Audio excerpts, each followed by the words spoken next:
Привет, друзья! Сегодня в Европе и Германии происходит сразу несколько значимых событий, которые заслуживают внимания. В Польше задержан еще один человек, которого следствие связывает с происшествиями на газопроводах «Северный поток». Тем временем в Литве решились на необычный шаг. На стене ратуши появятся слова канцлера Фридриха Мерца. В Берлине полиция остановила акцию у завода Siemens, а федеральное правительство готовит резонансные реформы от цифровой регистрации автомобилей до ускорения старта бизнеса. К этому добавляются новые невероятные данные о безработице, росте банкротств и даже повышении цены на социальный билет в Берлине. Это все объединяется воедино, поэтому оставайтесь до конца и подписывайтесь на канал. Впереди только последние новости Германии и Европы. Итак, начну с истории, которая вновь возвращается к расследованию северных потоков. В Польше задержан еще один подозреваемый в причастности к взрывам газопроводов Nord Stream, произошедшим в сентябре 2022 года.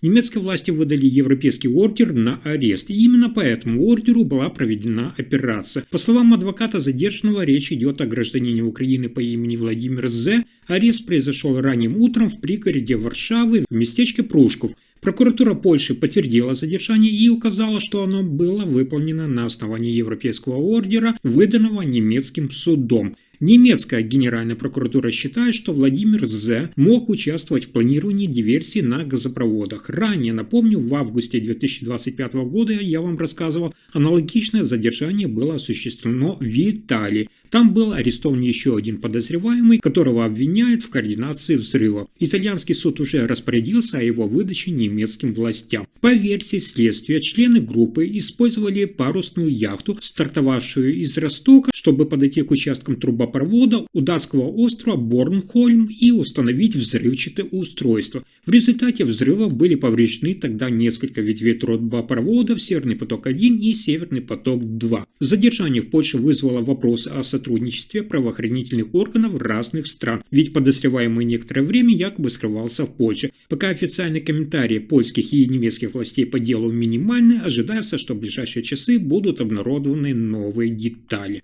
И это только начало. В литовской столице Вильнюсе решили увековечить слова канцлера Германии Фридриха Мерца, произнесенные им во время торжественного формирования бригады недавно размещенного немецкого контингента. На одной из стен городской ратуши появится фраза, цитата: «Защита Вильнюса – это защита Берлина». Именно так Мерц выразил солидарность Германии с Литвой и транслировал мысль о совместной ответственности за безопасность. Мэр Вильнюса Валдас Бенскунскас заявил, что эти слова тронули всех и что табличка с цитатой будет установлена уже в текущем году у здания мэрии. Он подчеркнул, что топонимически на ратуше уже присутствует другое значимое изречение, фраза бывшего президента Соединенных Штатов Америки Джорджа Уокера Буша, цитата: «Тот, кто рассматривает Литву как врага, выбирает себе в противники и Соединенные Штаты Америки». Решение Вильнюса имеет также символический политический контекст. Германия согласилась разместить в Литве боевой контингент в составе 45-й бригады, официально введенной с 1 апреля этого года. Общая численность соединений предполагается около 4800 военнослужащих и 200 гражданских сотрудников.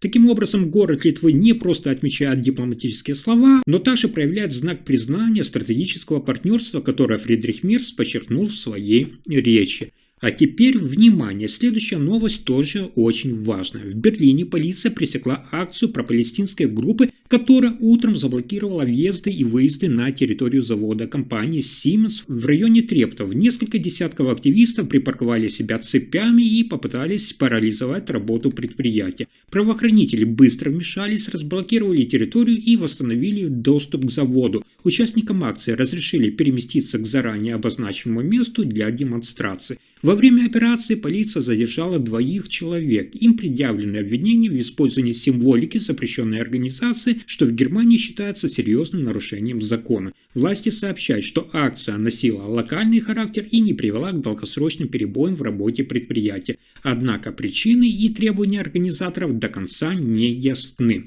Но это еще не главный поворот событий. В Германии правительство намерено упростить бюрократические процессы. Наконец-то! Уже скоро регистрацию автомобиля в Федеральном ведомстве транспорта можно будет оформить полностью онлайн. Об этом заявил канцлер Фридрих Мерц, ХДС.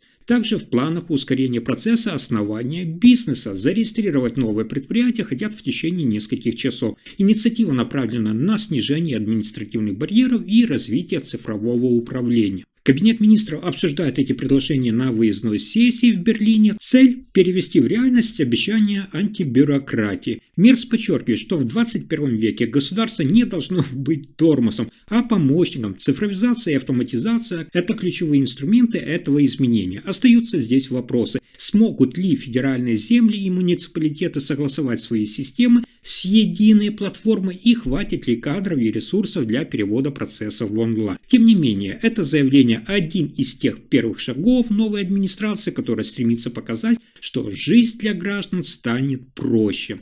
И теперь особое внимание, смотрите внимательно. В Германии число безработных в сентябре упало ниже отметки в 3 миллиона человек. Но глава федерального ведомства по трудоустройству Андреас Налес считает, что говорить о значительном улучшении преждевременно. Сезонный эффект, как правило, снижает число безработных в начале осени, однако в этом году спад оказался слабее обычного. В этой ситуации Налеса особенно тревожит рост числа банкротств, в первую очередь среди мелких поставщиков и субподрядчиков, которые не выдерживают экономического давления и у которых просто не остается сил. Она предупреждает, даже если крупные компании, например, такие как Lufthansa или Bosch, объявили о сокращении штата, им удается сгладить последствия через пенсионные правила и компенсации. Но мелкие фирмы находятся под угрозой исчезновения. Налес также призывает правительство Фридриха Мерца активнее внедрять технологии, в частности искусственный интеллект, и ускорить модернизацию экономики. Она отмечает, что на одну лишь реформу социальных выплат Бюргергельд